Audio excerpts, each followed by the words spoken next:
Hello, Eagles Clan. Here's a play from the 2025 Packers, a play we are likely to utilize in our playbook this year. It's very similar to power or counter. I don't know what to call it, to be honest with you. I've only found it in a couple playbooks, and it wasn't actually clearly called power or counter in either of them.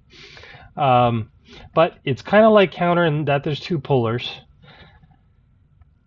It's kind of like power in that the guard is the one who wraps upwards into the line as opposed to doing the kick out block on the edge. So it's almost like counter but in reverse. The H goes before the guard. I think part of the reason for this is it gives the H momentum at the snap and he can get that edge quicker. I think another reason why they do it this way is because of that 1 out of every 10, 15 tries at this play where they'll do a play action fake and that H in motion will become a receiver or some sort of other type of player. So the rules, let's see here. You got 71 and the center right in front of the quarterback. They're going to have to kind of come together and wall off the backside from the defense from the run. And they're going to have to do that because the guard is vacating. He's going to go and become a puller. So 71's going to have to step back towards the center and sort of hinge block and help the center wall these guys off. And since there's two defensive tackles between the center and the offensive tackle, that means 77 here, instead of going on a double team against this 3-tech, he's going to have to leave that 3-tech all for 63 to handle, and he's got to step down fast to help the center in case this nose tackle wraps around on a slant. Or just in case the center needs help in general, because maybe the center will have to help with that 3-tech down the line. Luckily for Green Bay on this play, the defensive tackle across from 77 on the left side of the line is Reed stepping, so he steps laterally with 77 when 77 goes lateral, and that provides the momentum that 63 needs to just wash him down with a down block. 86 climbs to...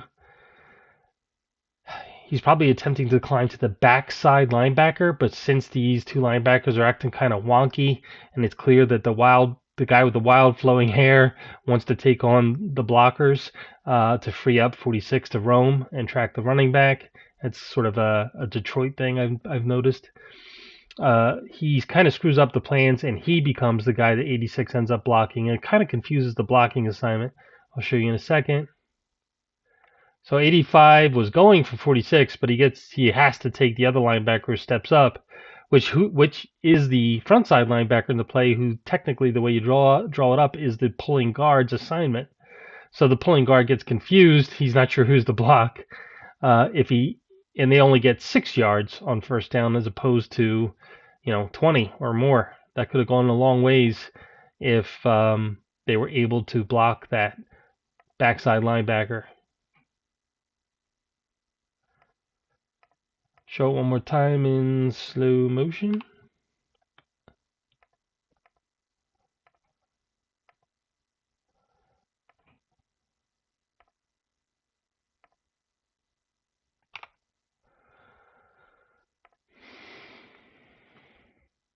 Tight end gets the kick out. Guard wraps up into the hole. The backside is shielding the defensive away from the front side of the play on the backside. And the 63 is washing down the defensive tackle. Now this is a somewhat static 5 down front. It seems like the more static the front, the more successful this play is, because it's easier for the blockers to ID who the edge player is that the H has to kick out and who the linebacker is that the guard has to wrap around and take. It really cleans up the blocking assignment. So if you're going 12 or 13 personnel and the opposition goes into base defense, it's fine. This play could still work. And they're expecting run here. This is a first down in the fourth quarter, protecting a big lead. So this play can still work against base defense as long as you have 12 or 13 personnel on the field and the defense is somewhat static. There's not stunts, there's not slants, there's not a weird 6-man front. It's just a 4 or 5-man front. Everybody's where they expect the blockers to be. Easy peasy. Now this starts off as an A-gap path, straight downhill for the running back, with the idea that he's probably going to bounce it out, and also with the idea that with the flow of down blocking from the offensive line, he's really going to probably end up running through the B gap instead of the A by the time he gets to the line of scrimmage. Now, if there wasn't 2 defensive tackles to block on the right side of the line, 77 would not have had to come down to help the center, and he would have helped double team with 63 on this defensive tackle. And instead of getting lateral displacement, they probably still would have gotten lateral displacement, but they would have gotten more vertical displacement, and that creates a situation if they were able to do that, where number 8, the running back, could feel the linebacker in the hole and make him wrong and choose either the left or the right. In this case, he didn't have a choice. There was only one hole to go through, and he had to go through it. Oh, thanks for watching, and I hope this play bears fruit for the Eagles in 2026, and I do suspect we will see it. Don't know what to call it once again. I'll call it Power. I'll call it H-Lead Power. How about that? That's the name I just made up.